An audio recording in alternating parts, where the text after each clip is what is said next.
आपण पाहत आहात शिवभीमक्रांती महाराष्ट्र न्यूज चॅनल।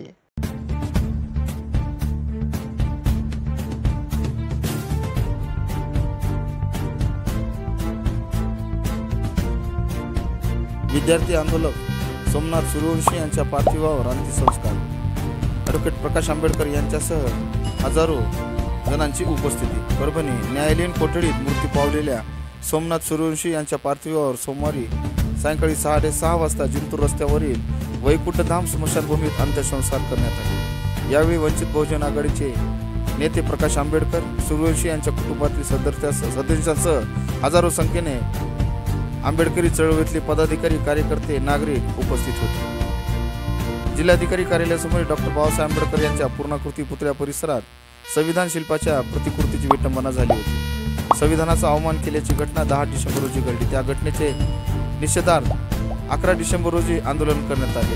परभणी बंदची हाक देण्यात आली होती। काही प्रमाणात या आंदोलनाला हिंसक वळण लागले। त्यानंतर पोलिसांनी कॉम्बिंग ऑपरेशन करत जवळपास 300 केसेस दाखल करत 50हून अधिक आंदोलकांना ताब्यात घेतले। या प्रकरणी सोमनाथ सूर्यवंशी वय वर्ष 35 या तरुणालाही अटक करण्यात आली होती। त्याच्यावर नवामोंढा पोलीस ठाण्यात गुन्हा दाखल झालेला होता। 14 डिसेंबर रोजी न्यायालयीन कोठडीत सुनावणीत आली। 15 डिसेंबर रोजी सकाळी त्याला अस्वस्थ वाटू लागल्याने जिल्हा सामान्य रुग्णालयात दाखल करण्यात आले। डॉक्टरांनी तपासून त्याला मृत घोषित केले।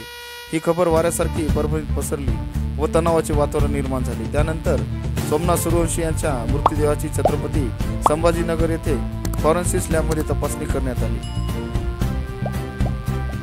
सायंकाळी 16 तारखेला सायंकाळी 6 वाजता त्यांचा मृतदेह परभणी शहरात दाखल झाला। डॉक्टर बाबासाहेब आंबेडकर यांच्या पूर्णाकृती पुतळा परिसरात पार्थिव देह आल्यानंतर या ठिकाणाहून मानवंदना देण्यात आली। जिंतूर रस्त्यावरील वैकुंठधाम स्मशानभूमीपर्यंत अंत्ययात्रा काढण्यात आली। या ठिकाणी सूर्यवंशी यांच्या मृतदेहावर अंत्यसंस्कार करण्यात आले।